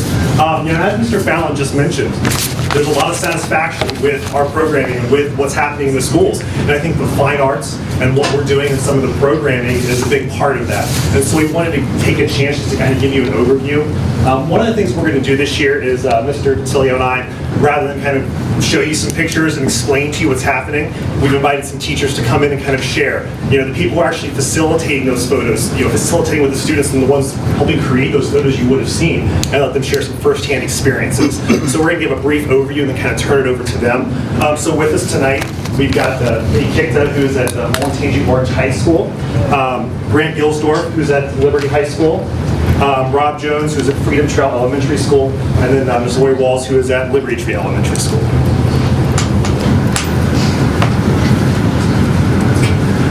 So in terms of elementary programming, just a quick overview of what we've got going on. All students do receive weekly art and music instruction when we talk about the fine arts as part of their weekly instruction as part of the elementary curriculum. We've also got the before and after school orchestra program, the strings program that we have at all buildings. Right now, the latest numbers we have is we have 816 students participating in that strings program. And so when you look at it, you look at fourth grade specifically because it's a program offered to 4th and 5th grade students. Of those students, 501 of them are 4th graders. So 31% of our 4th graders are participating in that strings program. So almost a third of our students in that program. Again, when we look at that, then 315 of those students are the 5th graders. But then we've also got 5th grade band opportunity during the school day for our 5th graders. And of that, we've got 597 5th graders participating in band right now. So again, that number is approximately 36%. So again, over a third of our 5th graders participating in band. So a lot of students kind of participating in these voluntary activities, either coming in early, staying late, giving up a recess, giving up something else to kind of participate and learn the instruction. So that's a real positive. And we've also got voluntary choirs. This is something that's not required, but a lot of our music teachers kind of step up and lead these choirs for our students, go out, perform in the community, different places, different avenues. Right now, the last count, over 800 students just in voluntary choirs that our staff are voluntary to lead. 827 students is the count I have. So that's a pretty impressive number too, and something that's just out there because they do for the love of it. We've also got art clubs in several buildings, again, where kids are just kind of meeting and working on different projects for the betterment of the school. So again, as you can see, a lot of elementary fine arts participation in what we're doing with our kids.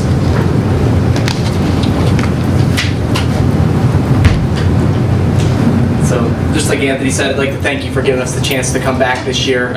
Feel a lot more confident this year, being my second year, talking about what's going on in the district. Some of these folks I've started to develop relationships with and really get a sense of what they're doing in the classroom. So I'm excited that they're here to really tell us what's going on. From a middle school and high school standpoint, as students obviously start with a really strong foundation in Olentangy, and that really does carry over. At the middle school, when it comes to performing arts and visual arts, those courses become electives. With the performing arts, 6th, 7th, and 8th grade, band, choir, and orchestra, students can take those classes multiple times. This gives them an opportunity to really start to get into a certain medium if they're very interested in it, but also explore some different things. Same with the visual arts. As they move through 6th, 7th, and 8th grade, the amount of electives kind of expands.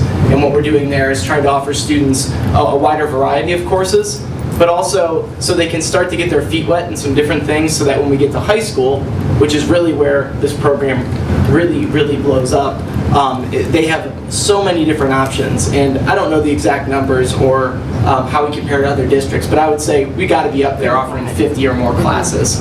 And the thing that I've learned is that's impressive alone, but what actually is really impressive about it is you can take multiple courses and go very deep into a certain subject. Like, I don't know many districts where you could take 4 jewelry classes, 4 ceramics classes. I mean, we have students who are going through an intro, a follow-up, and then coming back for 2, 3, 4 classes in a subject. Students are leaving with a portfolio ready to go if they're going to art school. I think that's really interesting, and it's not something that I've come across in many districts. They might have 1 to 2 things they do that deep, but we have lots of students going very deep into certain mediums of art. That's a great bridge into our first speaker because Katie, sorry, she doesn't know why her mom named her that. Katie got an OEF grant to build an outdoor kiln. And when Katie first started to talk to me about this, I was like, I have no clue what you're talking about, but it sounds awesome. So Katie told me a little bit more about it, and obviously Jack Fetty, also on the OEF board, sat and heard obviously the proposal for her grant. So we'd like her to speak a little bit about the work she's doing at Orange High School. So thank you. Hi, good evening. Thank you for inviting us. It's a great opportunity to be able to speak in front of you guys. Put me in front of 30 high schoolers. I'm great, but with my peers, I'm going to start sweating awkwardly, but I'll get through it. Again, my name is Katie Kikta. I teach at Orange High School. This is my second year with the district.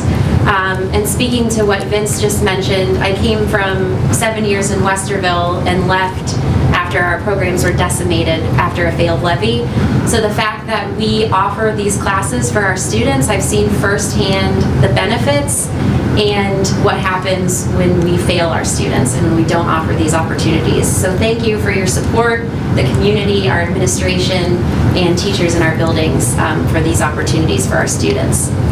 Okay, so last year I wrote a grant for OEF, a generous grant. They awarded us over $1,200 to build an outdoor alternative kiln area.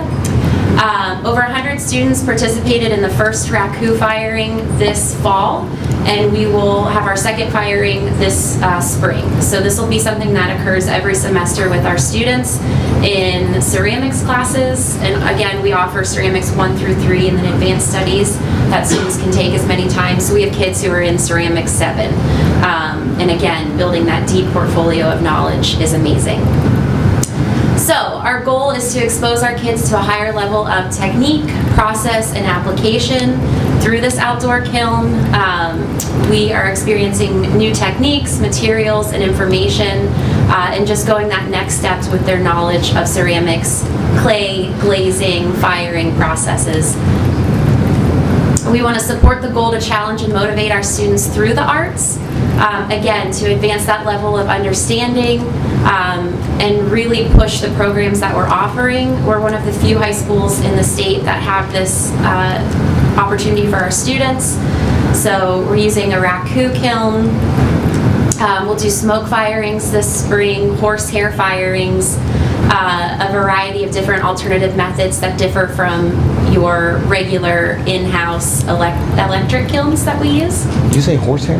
Horsehair, yes. You fire outside in the kiln, it cools for like a minute, and you lay horsehair on the ceramics, and it makes these amazing smoke, awesome pieces. I think I have some pictures of it in a second here. Our goal is to involve other teachers and classes in this process. We want to invite art students from both of the other high schools, our middle school that's right next door. I'm also working on developing an Ashland credit class this summer for our teachers to learn this process, a professional development for them. So I'm excited about that, and I've talked to Vince and I'm working on that process now. These are some of the pieces that the students created this fall, and we hope as they get used to this process and stay in our program that our pieces are going to develop and they're going to make some pretty awesome stuff in the future. So I think that's me. Yes. So thank you very much for the opportunity. I really appreciate it. And guys?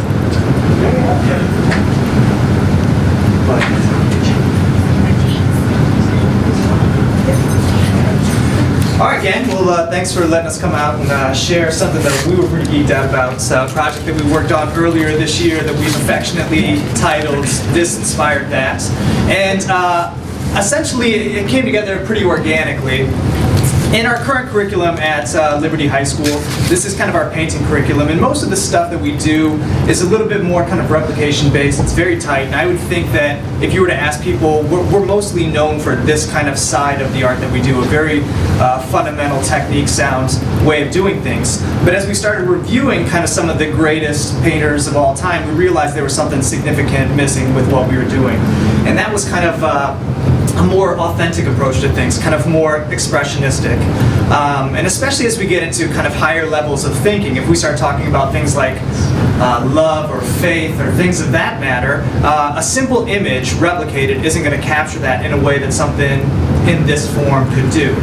And so as I went out to kind of figure out how we could get closer to kind of some of these greats and break away from not only some of the technical work we did, I discovered we kind of have our own really, really fantastic local artist slash guru in our own department, or in our own midst, Mr. Rob Jones. And as I went over there to the school to talk to Rob and kind of pick his brain a little bit about how we should approach this, it became apparent to me that it was inherent in his curriculum, and that the elementary students were doing stuff that I wanted my high school students to be able to do. So we came up with the This Inspired That option, where we took basically 20, 30 pieces from the halls of his elementary school, and I brought him back to my high school. And each of my advanced painting students selected one work of art that they were going to close read. And the language of art is a difficult language to learn. You know, every mark that's on the page is meant to communicate something. So, for example, this was a piece by Harrison, this is pretty gnarly. This is a piece by Harrison right here, and one of my students, as they were doing their close read of it, wrote, as they were analyzing the piece, that this is a piece bursting with energy. It is as if the student is overwhelmed with images and memories as they attempt to recap a particular visit or vacation. That flood of stimulus is both acute and invigorating. I want to try to tap into that same notion of boiling energy. And when I look at this work of art, it's like there's a million ideas that are all racing to reach the surface first.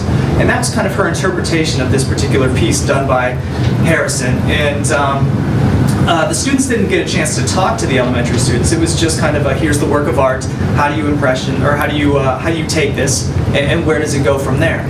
So kind of focusing on those thoughts, that idea of a million ideas racing to the surface, invigoration, boiling energy, Ellie Axe came up with this final piece as kind of her answer to that work of art. Something that kind of captured the same spirit that Harrison, in his precocious way, had tapped into.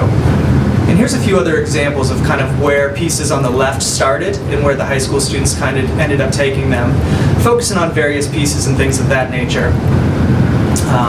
And this one, I think she sold this one a couple of days ago, which is you know. But so this is a pretty cool one that's been popular. And this one, she kind of saw this street art almost vibe to what Tatum was doing on the left. Another impression, you know, trying to close read the images and figuring out how do we take them and where do they go. And one last final example. And for us, it's kind of had these lasting benefits because we've been able to now kind of combine both of those aesthetics together. We have these images like this bottom one on the bottom right by Christina Yamrick, which is, you know, a good 6 feet by, you know, 2.5 feet, a pretty large scale painting that kind of combines that very tight aesthetic that we're known for with a more modern kind of approach to doing things.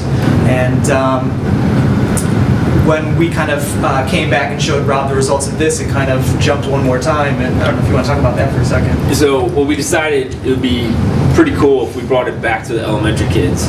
So, grant students started paintings, like maybe halfway or 3/4 of the way finished, to give to each one of the elementary students to finish and just reinterpret and think about and do whatever with. And that's what I didn't give them much instruction. I didn't want to guide their hand. I didn't want to say, oh, well, look, you know, this student started this, you should go this direction. I just said, do you have materials at home? Do you need materials here? You do what you feel you need to do on this. Just take a look and just go for it.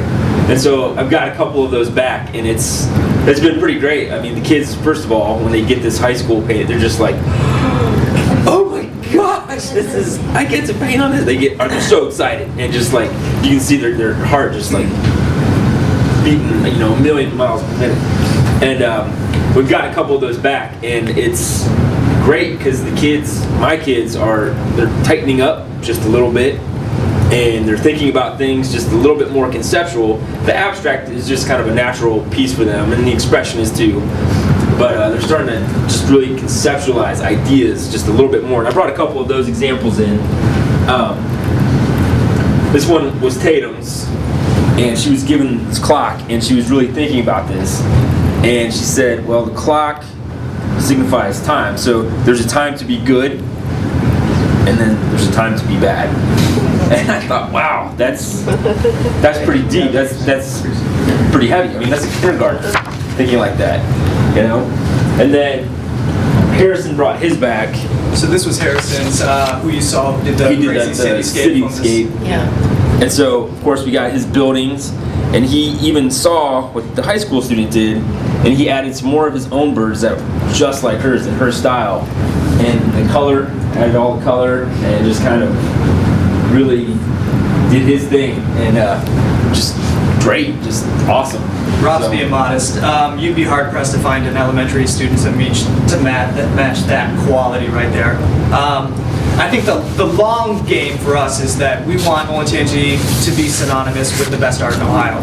People think of art, it needs to be Olentangy, and that's a very real possibility. We're starting to head in that direction. And it begins kind of at this elementary level with Rob. If it becomes inherent for them to start kind of analyzing and thinking deep and having that power of, here's a concept, here's how I articulate it, bring it to life, by the time they get to high school, I don't know that people are going to be able to keep up with what we're doing. And it's a philosophical shift that we're kind of just now tapping into. And I think the next piece is just trying to kind of take the show on the road a little bit and trying to come up with like a special exhibition for this sort of thing to make it really kind of eventful for the high school kids, for the elementary kids, and showing them that audience is power as well. With all of that. I just have a comment. What I like about this idea is not only the high school and the elementary school mentoring each other, but you're going across district. And I think too many times our schools are aligning with the schools next door to them. And so Liberty and Freedom Trail working together is like mind-blowing. So that, I appreciate that working relationship there. And I'd like to see more of that. It brings it, sometimes they think that, nobody can cross 315. You're coming out. Right. It is very difficult. Yeah. So I appreciate that. All right. Thank you very much. And I also think it's good to hear about what's going on in the fine arts, right? Because similarly, the athletic events are more publicized, more visible. So for us to hear this, I think it's fantastic. It's good. Appreciate it. Thank you so much.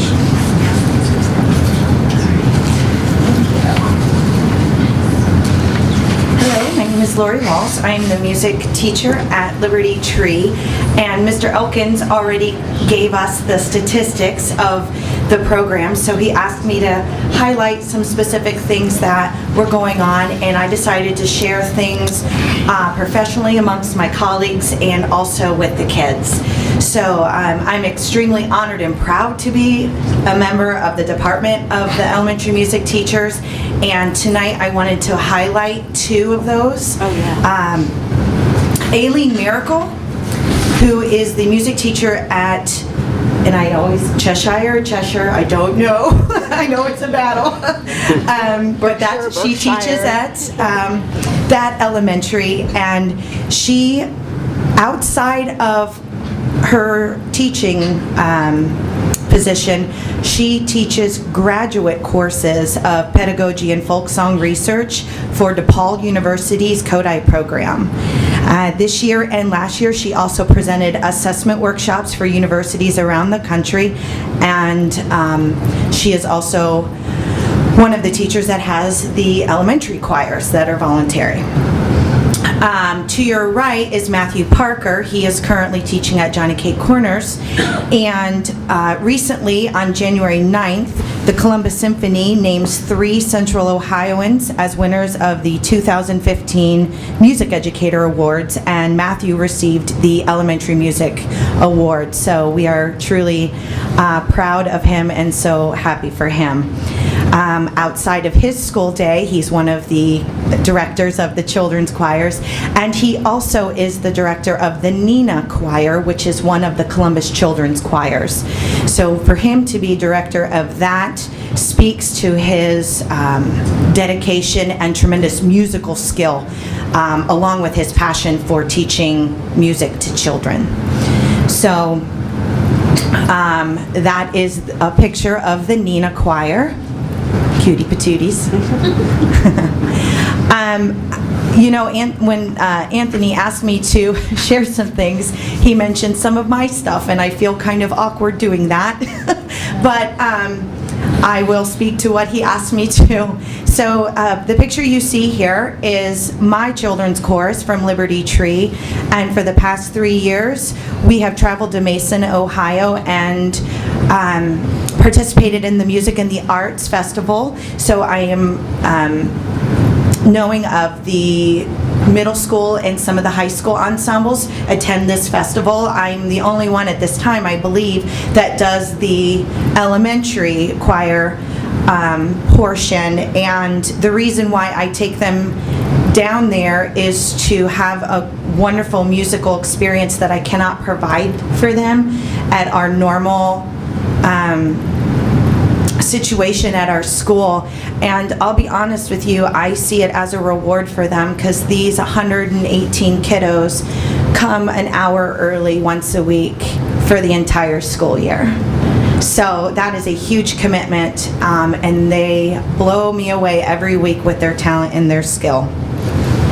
But my biggest bragging right at the moment is Mr. Jeremy Harjono.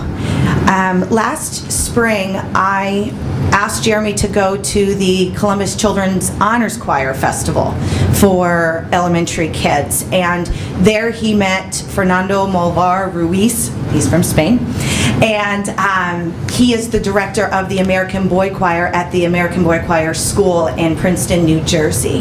He was also my conducting teacher in my master's program, so kind of full circle right now. But I said, Jeremy, you really need to meet this man, and I told Fernando the same thing. You really need to meet this boy. He's completely and utterly talented. So they talked, and Jeremy attended their summer workshop at the school, and Jeremy decided he really wanted to attend school there. So he currently is attending 6th grade at the American Boy Choir School in Princeton, New Jersey. It is a boarding school, and he is getting an amazing education, not only in his core subjects still, but the music training he is receiving. I keep telling people his musical skills will be stronger than mine when he comes back. So I am super excited and so proud of him, and he loves it. And on a side note, Mom just emailed me on Monday and said, just want to let you know they have a point system for rewards, and he saved up his points long enough because he wanted to be the teacher for the day. So thank you so much. I just wanted to close for these guys and thank you for the opportunity to present these aspects of our program. Obviously, there are more with band and choir. The strings program and the band program and the theater programs. The art curriculum, obviously, I think it's, you look at all of our offerings in the fine arts, is all of our programs have such a strong impact on our overall academic achievement. And obviously, we come up here, Jack and I come up here and talk a lot about numbers and performance on state testing, and too many times these professional educators feel that their programs don't matter as much, but in all reality, they're the reasons many of our students get out of bed every morning and run to school, is to work with these type of professional educators in the work that they do. So I just wanted to thank you for your time and attention to their presentation, and thank them for their work, because these programs are truly what make Olentangy a special place to work and learn. So thanks again. Thank you. Thank you. Yes, I just wanted to point out that in our fine arts program, we have 2 courses at the high school level that the students can receive AP credits, AP Music History and AP Art History. So these kids can go on, and get college credits in these fields. I don't want people to think like they do nothing with their life. It's coming from a mom who's got an art major daughter. But it's so strong that, I feel like my daughter went to college with her art background here at Olentangy far and above what her peers are in college because of the base that she got here at Olentangy. I'm not an art person. I never would have recognized it. It was the teachers, her art teachers here, that recognized it. If it was up to me, she'd be, in English or something.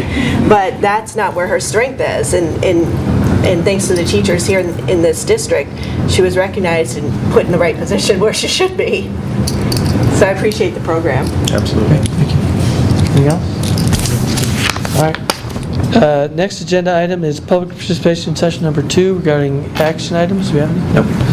All right, we will now go to board action items. We've got 2 to present. One is to approve the membership to the school advocacy committee, a little tough one, in the TIF findings that we spoke about or had a presentation about at our last board meeting. So I'd accept the motion to approve the board action items A and B. Also moved. Okay. Seconded. Any discussion? Okay, seeing none, please call roll. Mr. King? Yes. Mr. Bartz? Yes. Mrs. Fiesel, Yes. Mr. White? No. Mr. O'Brien? Yes. So that, the membership and the TIF passed 4-1. Mr. Kern, you want to present the treasurer action items?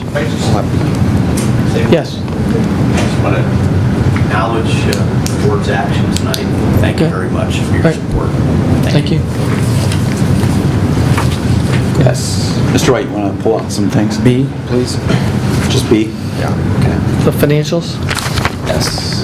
So let's go ahead and approve treasurer action items. B, approve financials for November and December 2014. So moved. Second. Any discussion? Seeing none? Mrs. Fiesel, Yes. Mr. O'Brien? Yes. Mr. Bartz? Yes. Mr. King? Yes. Mr. White? No. I'd also like to present for treasurer action items A, approve board meeting minutes for December 11th in 2014 and January 8th, 2015. Action item C, approve amended FY15 appropriations at the fund level. Item D, approve 2016 alternative tax budget. And E, approve donations to the district. I'll move. Second. Any discussion? Okay. Mr. King? Yes. Mr. Bartz? Yes. Mrs. Fiesel, Yes. Mr. White? Yes. Mr. O'Brien? Yes, those items passed 5-0. Dr. Lucas? Asked to present superintendent action items A, B, and C for approval, please. So moved. Just A, B, and C, no D? A through D. Oh, A through D, I'm sorry. Sorry. I'll second. Glad you caught that. Yeah. I thought we were pulled out. Efficiency. Did we have a motion and a second? Motion. Yeah, we did. Any discussion? Call the roll, please. Mrs. Fiesel, Yes. Mr. King? Yes.